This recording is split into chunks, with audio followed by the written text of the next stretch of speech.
Number 1. A simple story. Well, this is kind of a simple story. I will give a tiny bit of background which will explain what happened, I guess. I grew up in a very well-to-do neighborhood, with very low crime and very safe. As far as I know, the only crimes that ever happened in the area were high school kids playing pranks during homecoming week. You know, like TPing the school and soaping windows and things like that. Well, those things were actually encouraged by the school faculty and such. So yeah, it was a place where you could feel very safe. When I was 16 years old, I stopped going with my family when they went out of town. I didn't remain home to party though.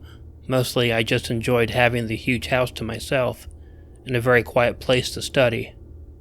They always went out to my aunt's for the Easter holiday, and I remained alone.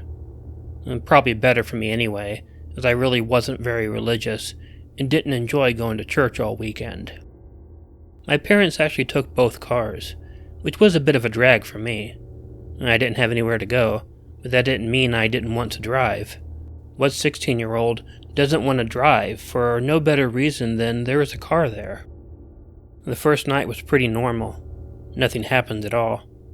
I have to admit it was weird walking around the house by myself. My parents always had lights on wherever they went. But me, I liked walking around in the dark. And if I needed light, I had my cell phone on me the entire time. And that was more than enough. Well, on the second night, which was Friday, also, that went by without incident. As before, I walked around the house in the dark and studied in my room or in the den. I really was surprised by how much I got done. On the third night, I was sitting in the den doing homework, and the only light in the room would have been from my laptop screen. I was working on a major paper and began falling asleep while I was working. Eventually, I couldn't keep my eyes open, and I closed the laptop, falling asleep on the couch. I woke up in the dark. At first, I didn't have my bearings. I rarely slept in the den. My eyes did not immediately adjust to the dark, though. But I heard something, and couldn't figure out what it was at first. I squinted my eyes and looked all around the room. There was no light there, and I hadn't turned on the front or back porch lights that evening. Hell, I hadn't turned them on even once since my parents left town. They usually left them on all night for security reasons, but I had not really thought about doing that. I mentioned we lived in a safe area and never felt a need to. My eyes adjusted, and I noticed that there was some kind of movement off to the side. I noticed something outside the window. There was some sort of shadow. I kept looking, and I noticed that it was a person standing outside the window. I wasn't sure what he or she was doing, but there was someone there. My initial reaction was to remain quiet. I don't know why, but I simply lay there on the couch, watching the form outside the window. I did my best to not move, because I didn't want the person to know I was in there. After a moment, I heard a noise, and I noticed immediately what it was. The window must have been unlocked, and it was sliding open. I jumped up at that point and ran over to the light, turning it on. For nothing but a split second, I saw the man standing outside the window. He had already removed the screen, and there was nothing between the two of us but a room. However, the man didn't come into the house. Without shutting the window, he simply vanished. I ran and called the cops and hid in the bathroom until they showed up. They didn't find anyone, so he must have left. I did get a lecture about leaving all the lights off and having the window unlocked, but that didn't bother me. At least I was safe. Number 2. The trailer. When I was younger, I had to take the bus to school. My family was very poor, but we owned a trailer that was off the beaten path. It was set right off the side of a road, if you've been out in the country where there were a lot of hills, but not a lot of roads going into the hills. There are houses right on the side of the hills. I don't know how else to describe it than that. I hope it is not too confusing. The road was a dirt road, and the school bus did not go down dirt roads back then. In order to catch the bus, I had to walk down the dirt road to get to the main road. It normally took me a half hour to do this, and the whole bus ride actually took about an hour. So it was usually dark when I got up for school, and still dark by the time I got on the bus. So no matter what, I was walking that old dirt road in the dark. There were only a few other houses on that road, and they were all trailers, and not really within sight of each other. I knew that my great-grandmother lived in one of them, and a friend from school in another. But the second house that I would pass by on my walk was a creepy little trailer. It was old, rusty, and looked like it would fall apart at any moment. There was rusty metal lawn furniture in the tiny yard, but for years I'd never seen any sign that anyone actually lived there. As I was walking to school one morning, I was walking by the creepy old trailer. It looked no different than it had ever looked before, but there was something that caught my eye as I walked by. It looked like there was someone standing in the trailer window, looking at me as I walked by. My friend Jane lived in the first trailer I walked by, and she and I would usually walk to the bus together. I asked her if she had seen anyone in the window, but she hadn't. It creeped me out big time, but I did my best not to think about it, and it was easily forgotten. On the following Monday, though, I had a fever. I wasn't allowed to go to school. I know most children are happy when that happens, but I like school, so I was not happy. It was Thursday morning before I could go back to school, and that morning I walked by Jane's house, and she did not come out to meet me. I waited and waited, but I didn't want to miss my bus, so I went ahead and went to school. Jane was not at school. I walked home by myself. As I walked by the old trailer, I was creeped out even more so without my friend with me. Around dinner time, there was a knock at the door. My mom answered it, and it was the police. I was immediately frightened. It was worse when they talked to me, and I realized that Jane had not come home from school on Wednesday. They had searched for her, but no one had seen her. When they asked me about it, I suddenly remembered seeing the form in the trailer window the other day.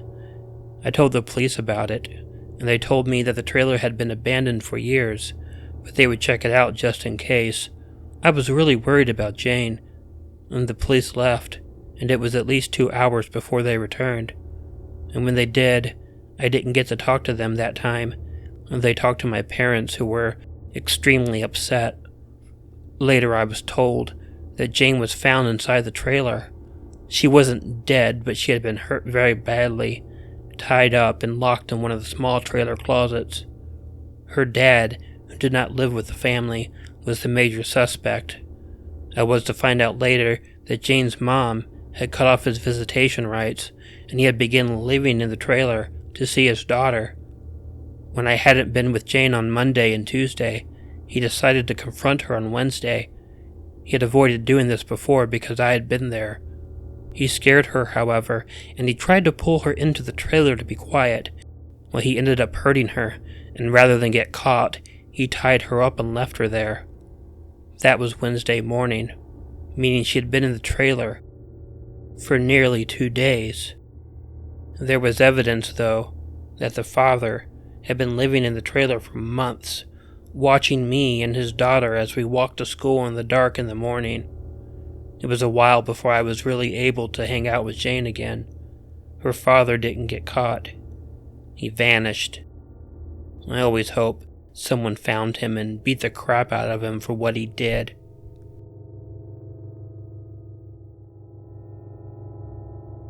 Number 3. Grandma's Shack. My grandmother had a house out deep in the country. It was always a bit of an adventure going there, but many times, many members of the family would come out and visit her at the same time, and that meant there was limited space. So as the family grew and grew, one of my uncles built a little shack in the backyard and put a couple beds in it. More than a few times, I was one of the ones who slept out in the shack. A few times, I was the only one who slept out there. The shack itself wasn't bad, to tell the truth. It was cozy, and the beds in it were nice. But it was very creepy, being in there by oneself, when there was no way to communicate with the house, and it was pretty dark. It was set far enough away from the house that if something bad were to happen, you would only feel safe running from the door to the door in order to get into the house. And this was much worse when you were out there alone. When I was 13, I had a night where I was the only one in the shack. I was reading a book by lantern late into the night. I didn't have a clock or anything, so I couldn't tell what time it was. But I knew it was late, and I knew everyone in the main house had already gone to bed. I heard a rustling out in the crops. I should mention my grandma had a corn garden. The stalks were very high and very close together. I didn't think too much about the rustling. I just assumed it was an animal.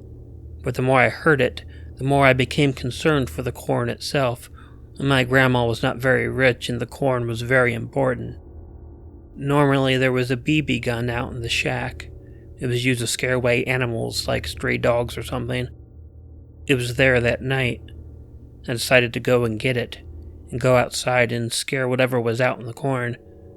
And please, if you like animals, don't get mad at me. We had to do this for the crop, and the BBs only stung.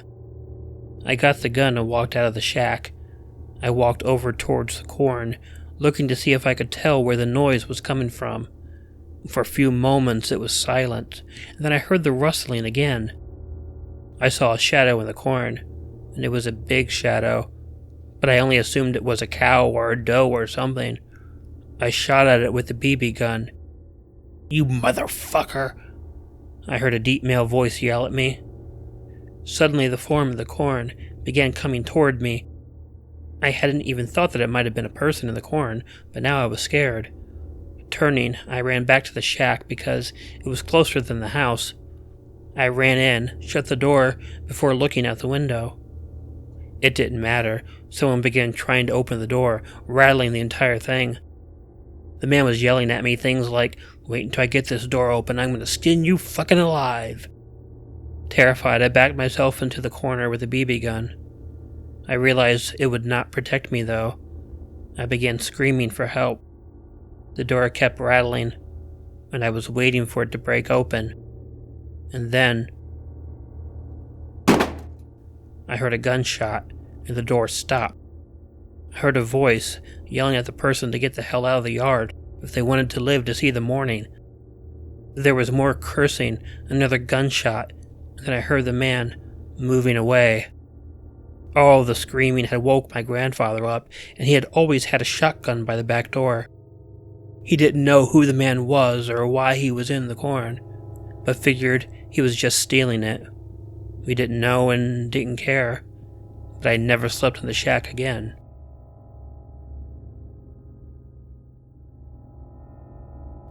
Hey y'all, Killer Orange Cat here. Before I go into anything, I want to thank everyone who has helped my sister out with the kittens and helped me out with the stolen rent money. Our landlord did give us time to pay the rent over a period of time, since we've been here for 6 years and we've made every payment on time. The donations have helped, thank you very much. I'm going to be doing a live stream on Friday at 8 p.m. Central. If you like this video, please let me know by hitting the like button. If you're not already subscribed to Killer Orange Cat, please feel free to use the subscribe button and the bell below, or use the icon of Ichigo the cat that will appear at the end of this closing. Leave me a comment to let me know what you thought of the video, and share it with someone you think might enjoy it. If you have an original story you'd like narrated on Killer Orange Cat, please mail it to the address in the description. And of course, most importantly, please don't forget to make sure to check in your closet and check under your bed, because you never know where a killer orange cat might be hiding. Good night.